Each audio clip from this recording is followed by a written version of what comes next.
NASA is hiding the frickin' flatness of the Earth. Why? It's okay to say, I have a fisheye lens, right? Because yeah, fisheye lenses are useful. You get more, in architecture, or, realtors use them.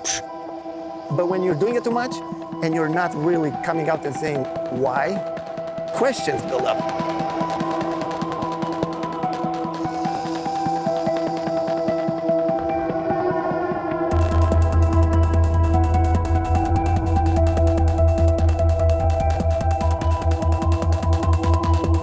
In 1923, a fisheye lens was invented.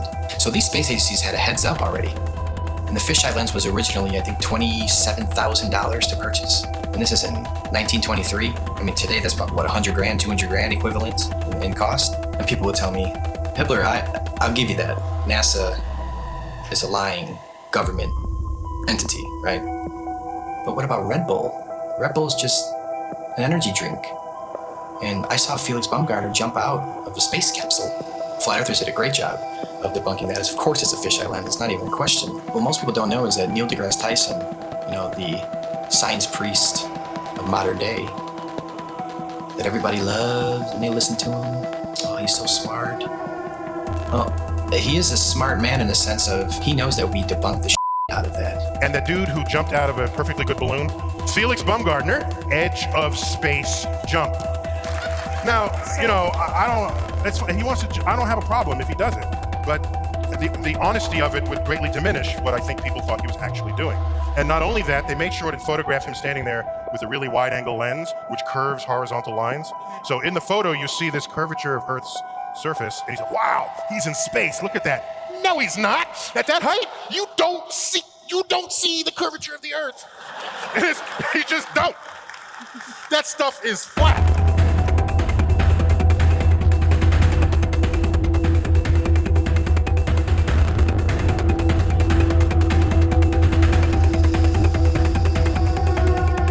So much pressure on Neil deGrasse Tyson to come clean. He had to.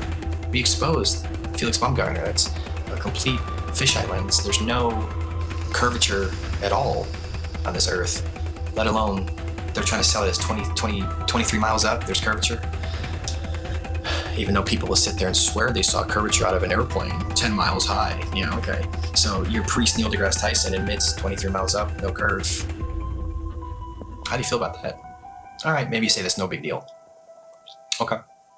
Even though Felix Baumgartner himself said he could see the curvature of the Earth. It's almost overwhelming. When you're standing there in a pressure suit, the only thing that you hear is yourself breathing.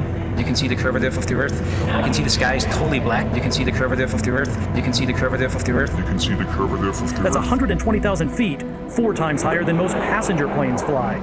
So that should make you go, right away, what's going on here? Who's lying, right? But you don't think there's an agenda here? You don't think people are lying here? Fast forwarding to recently, Richard Branson is Mr. Billionaire himself. Officially the first billionaire to travel to space, so Richard Branson. So you go 63 miles up, you would all probably assume that, of course, you could see this giant curve of Earth. You're 63 miles up. Richard Branson supposedly goes up 63 miles, even though it's nothing but fisheye lens footage. We exposed that. Here comes Neil deGrasse Tyson again. Damage control time. Oh, by the way, you didn't ask, but I'm going to tell you. Do you know how high up above the Earth he was? No. So we take a 63 miles. Well, yeah, so right. So take a schoolroom globe, and that's how high above it is he? So he's about 2 millimeters above the surface of a schoolroom globe.